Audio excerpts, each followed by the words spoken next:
ಇವತ್ತು ಬೆಳಗ್ಗೆ ನಾನು ನಮ್ಮ ಅನೇಕ ಚಟುವಟಿಕೆಗಳ ನಡುವೆ ಇವತ್ತೊಂದು ನಮ್ಮ MBA ಕಾಮರ್ಸ್ ಡಿಪಾರ್ಟ್ಮೆಂಟ್ ಅವರೆಲ್ಲ ಸೇರಿ ಒಂದು ಮಾರಾಟದ ಒಂದು ಮಳಿಗೆ ಥರ ಮಾಡಿ ಅವ್ರಿಗೊಂದು ಪ್ರಾಕ್ಟಿಕಲ್ ಎಕ್ಸ್ಪೀರಿಯನ್ಸ್ ಬರಲಿ ಅಂತ ಅಷ್ಟು ಚೊಕ್ಕವಾಗಿ ನಮ್ಮ ಇನ್ನು ಹಳೆ ಸಿಂಡಿಕೇಟ್ ಹಳೆ ಕಾನ್ವೊಕೇಶನ್ ಹಾಲ್ ಅಂತ ಏನಿದೆಯೋ ಅಲ್ಲಿ ಆಯೋಜಿಸಿದರು.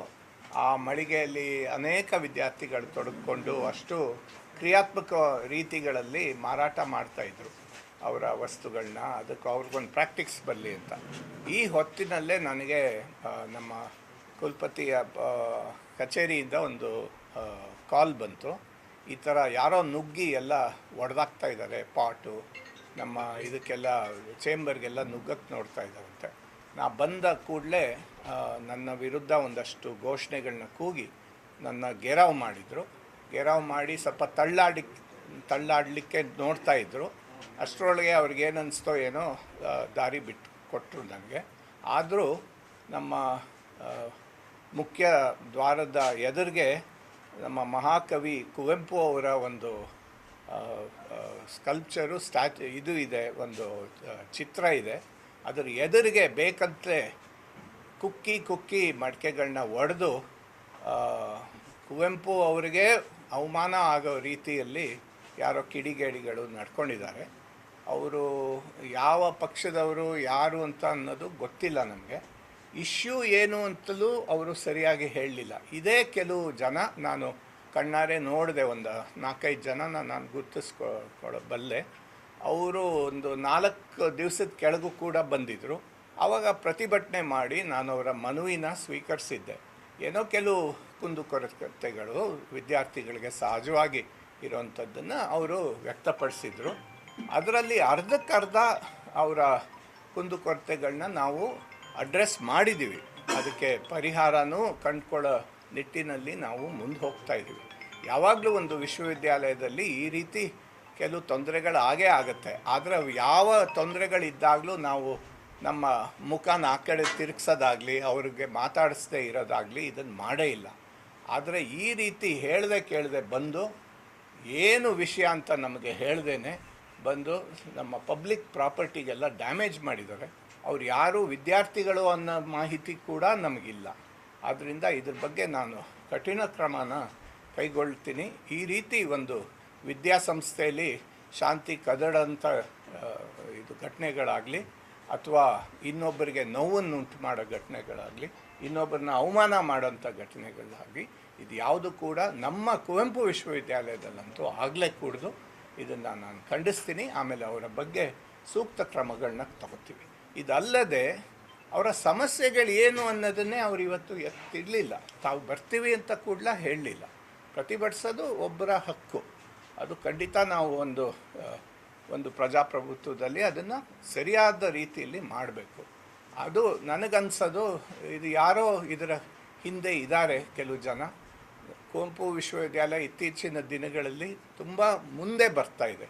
ನಮಗೆ ಮೊನ್ನೆ ನ್ಯಾಕ್ ಮೌಲ್ಯಮಾಪನದಲ್ಲಿ ಒಳ್ಳೆಯ ಅಂಕಗಳು ಬಂದು ನಾವಿವತ್ತು ಇಡೀ ಸ್ಟೇಟ್ ಯೂನಿವರ್ಸಿಟಿ ಪಬ್ಲಿಕ್ ಯೂನಿವರ್ಸಿಟಿಗಳಲ್ಲಿ 2ನೇ ಸ್ಥಾನದಲ್ಲಿದ್ದೀವಿ ನಮ್ಮ ಗ್ರೇಡಲ್ಲಿ.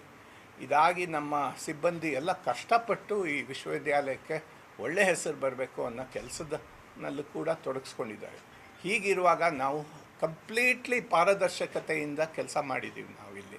ಇದಿರುವಾಗ ಯಾರೋ ಇದನ್ನೆಲ್ಲ ಸುಳ್ಳು ಆಪಾದನೆಗಳನ್ನ ನಮ್ಮ ಮೇಲೆ ತಂದು ಬೇಕಂತಲೇ ಕುವೆಂಪು ಅವರ ಹೆಸರಿಗೆ ಮತ್ತು ಈ ವಿಶ್ವವಿದ್ಯಾಲಯಕ್ಕೆ ಧಕ್ಕೆ ತರುವಂಥ ರೀತಿಯಲ್ಲಿ ನಡ್ಕೊಂಡಿದ್ದಾರೆ. ಇದನ್ನು ನಾನು ಅತ್ಯಂತ ತೀವ್ರವಾಗಿ ಖಂಡಿಸ್ತೀನಿ. ನಮ್ಮ FIR ಮಾಡ್ತೀವಿ. ಹೌದು, ಯಾಕಂತಂದರೆ ಅವ್ರು ಯಾರೂ ನಮಗೆ ಪರಿಚಯದವರಲ್ಲ. ಅವರು ಆಮೇಲೆ ಒಂದು ವಯಲೆನ್ಸ್ನ ಮಾಡೋದು ಒಂದು ಕ್ಯಾಂಪಸ್ಸಲ್ಲಿ ಇದು ತಡ್ಕೊಳ್ಳೋಕ್ಕೆ ಸಾಧ್ಯವೇ ಇಲ್ಲ. ಯಾಕಂದರೆ ಶಾಂತಿಯಿಂದ ನಾವು ಇಲ್ಲಿ ವಿದ್ಯಾಭ್ಯಾಸನ ಕಲಿಸೋದು, ಓದೋದು ಇದೆಲ್ಲ ಮಾಡಬೇಕು. ಇಂಥವ್ರು ಬಂದು ಈ ಥರ ಪ್ರತಿಭಟಿಸಿದ್ರೆ ನಮ್ಮಲ್ಲಿರೋ ವಿದ್ಯಾರ್ಥಿಗಳಿಗೆ ಯಾವ ಥರ ಮೆಸೇಜ್ ಹೋಗುತ್ತೆ ಹೇಳಿ? ಅದರಿಂದ ನಾವೆಲ್ಲರೂ ತೀವ್ರವಾಗಿ ಇದನ್ನು ಖಂಡಿಸ್ತೀವಿ. ಖಂಡಿತ ನನ್ನ ಜೊತೆಗೆ ನನ್ನ ಎಲ್ಲ ಕುವೆಂಪು ವಿಶ್ವವಿದ್ಯಾಲಯದ ಬೋಧಕೇತರ ಸಿಬ್ಬಂದಿ ಕೂಡ ನನ್ನ ಜೊತೆಗಿದ್ದಾರೆ. ಇವತ್ತು ನಾವು ಒಗ್ಗಟ್ಟಿನಿಂದ ಇದ್ದೀವಿ. ಈ ವಿಶ್ವವಿದ್ಯಾಲಯನ ನಾವು ಇನ್ನೂ ಉನ್ನತ ಮಟ್ಟಕ್ಕೆ ತಗೊಂಡು ಹೋಗೋ ಒಂದು ಛಲನ ಇಟ್ಕೊಂಡಿದ್ದೀವಿ. ಇದಕ್ಕೆ ಯಾರೂ ನಮಗೆ ಅಡ್ಡ ಬರೋಕ್ಕೆ ಸಾಧ್ಯ ಇಲ್ಲ ಅಂತ ಹೇಳಿ ನನ್ನ ಮಾತು ಮುಗಿಸ್ತೀನಿ. ಪ್ರಮುಖವಾಗಿ ಹೇಳ್ತಿರೋದಾದ್ರೆ ಸರ್, ಒಂದು ವಾರದ ಮುಂಚೆ ಒಂದು ಗಡುವು ಕೊಟ್ಟಿದ್ವಿ. ಈ ಗಡುವುಗಳಿಗೆ ನಮ್ಮ ಸಮಸ್ಯೆಗಳೇನಿದ್ದಾವೆ ಇದನ್ನು ಬಗೆಹರಿಸದೆ ಹೋದರೆ ನಾವು ಹೋರಾಟ ಮಾಡ್ತೀವಿ ಅಂತ ತಿಳಿಸ್ತೀವಿ ಅಂತ ಹೇಳ್ತೀವಿ. ಯಾವ ಗಡುವು ಆ ಥರ ಕೊಡಲಿಲ್ಲ. ಅವರು ಬಂದು ಒಂದಷ್ಟು ಸಮಸ್ಯೆಗಳನ್ನ ಹೇಳಿದ್ದಾರೆ. ಅದು ಎಲ್ಲ ಸಮಸ್ಯೆಗಳಿಗೆ ಅದು ಯಾವುದಕ್ಕೂ ಒಂದು ತಿರುಳಿ ಇಲ್ಲ ಅಂತ ನಾನು ಹೇಳೋದಿಲ್ಲ. ಒಂದು 2-3 ಸಮಸ್ಯೆಗಳು ನಿಜವಾಗ್ಲೂ ಗಂಭೀರವಾಗಿವೆ. ಅದನ್ನು ನಾವು ಅವ್ರ ಜೊತೆಗೆ ಒಂದು ಸಮಾಲೋಚನೆಯೂ ಕೂಡ ನಡೆಸ್ತೀವಿ ಇನ್ನು. ಆದರೆ ಇದಕ್ಕೆಲ್ಲ ನಾಳೆನೇ ಪರಿಹಾರ ಕೊಡಿ ಅಂತಂದರೆ ಕೊಡೋಕ್ಕಾಗಲ್ಲ. ಈಗ ಮುಖ್ಯವಾಗಿ ಹೇಳಬೇಕು ನಿಮಗೆ, ಒಂದು ನಾನು ಕೂಡ ಮತ್ತು ನಮ್ಮ ಮೌಲ್ಯಮಾಪನ ರಿಜಿಸ್ಟ್ರಾರು ಕೂಡ ನಾವೆಲ್ಲ ಮುಂಚೆಯಿಂದ ಆಗ್ತಾ ಇರೋಂಥ ಕೆಲವು ಸಮಸ್ಯೆಗಳಿದೆ. ಅದಕ್ಕೆ ನಾವು ಇವಾಗ ಪರಿಹಾರ ಕಂಡ್ಕೋತಾ ಇದ್ದೀವಿ. ಇನ್ನು ಮುಂದೆ ಪರೀಕ್ಷೆಗಳಲ್ಲಿ ವಿಳಂಬ ಆಗೋದಾಗಲಿ, ವ್ಯಾಲ್ಯೂಯೇಷನಲ್ಲಿ ವಿಳಂಬ ಆಗೋದಾಗಲಿ ಇದು ಆಗೋದಿಲ್ಲ. ಈ ಗ್ಯಾರಂಟಿನ ನಾನು ಕೊಟ್ಕೊಂಡು ಇವತ್ತು ಆ ಧೈರ್ಯದಲ್ಲಿ ನಾನು ಗ್ಯಾರಂಟಿ ಕೊಡ್ತಾ ಇದ್ದೀನಿ. ಆದರೆ ಇದು ನಾಳೆನೇ ಮಾಡೋದು ಅಸಾಧ್ಯ. ಯಾಕಂದರೆ ಕೆಲವು ದೋಷಗಳಿದೆ, ಅದನ್ನೆಲ್ಲ ನಾನು ಮುಕ್ತವಾಗಿ ಹೇಳಲಿಕ್ಕೆ ಬರೋದಿಲ್ಲ. ಆಮೇಲೆ ದುರ್ದೈವ, ನಾನು ಒಂದು ಹೇಳಲೇಬೇಕು, ಕೆಲವು ಇಲ್ಲಿಂದ ಹೊರಟೋದ ಅಧಿಕಾರಿಗಳ ಮೇಲೂ ಸ್ವಲ್ಪ ಗುಮಾನಿ ಇದೆ. ಯಾಕಂದರೆ ಇಲ್ಲಿ ಆಗಿರೋಂಥ ಲೋಪದೋಷಗಳಿಗೆ ಕೆಲವು ಕಾರಣಗಳು ಅವರಿಂದಲೂ ಆಗಿರ್ಬೋದು. ಅವರ ಹೆಸರುಗಳನ್ನ ನಾನು ಹೇಳೋಕ್ಕೆ ಇಷ್ಟಪಡೋದಿಲ್ಲ. ಅದನ್ನೆಲ್ಲ ನಾವು ಖಂಡಿತ ಮತ್ತೆ ಇವಾಗ ಅದನ್ನು ಹೊರಗೆ ತೆಗೆದು ಲೋಪದೋಷಗಳನ್ನೆಲ್ಲ ನಾವು ಸರಿಪಡಿಸೋಂಥ ನಿಟ್ಟಿನಲ್ಲಿ ದೃಢವಾದ ಹೆಜ್ಜೆಗಳನ್ನ ಇಡ್ತೀವಿ.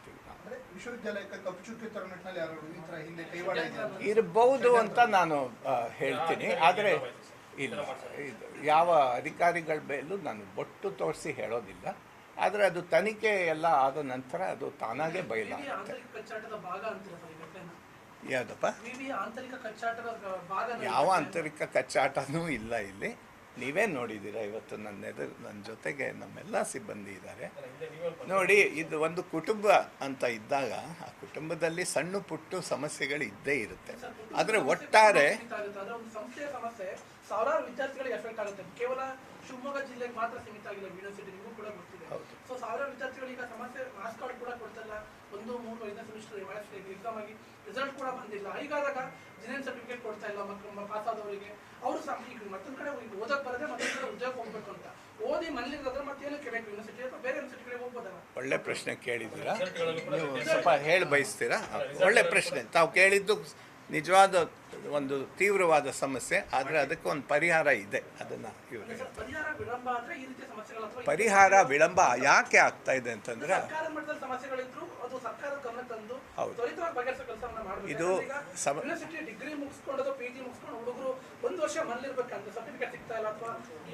ಒಂದು ವರ್ಷ ಯಾರು ಮನೇಲಿರೋಂಥ ಇಲ್ಲ ಇಲ್ಲ ಇಲ್ಲ ಇಲ್ಲ ಇಲ್ಲ ಇಲ್ಲ ಇಲ್ಲ ಅದು ಹಾಗಲ್ಲ. ನೀವು ಸ್ವಲ್ಪ ಹೇಳಿ ಬಯಸ್ತೀರಾ ಈಗ?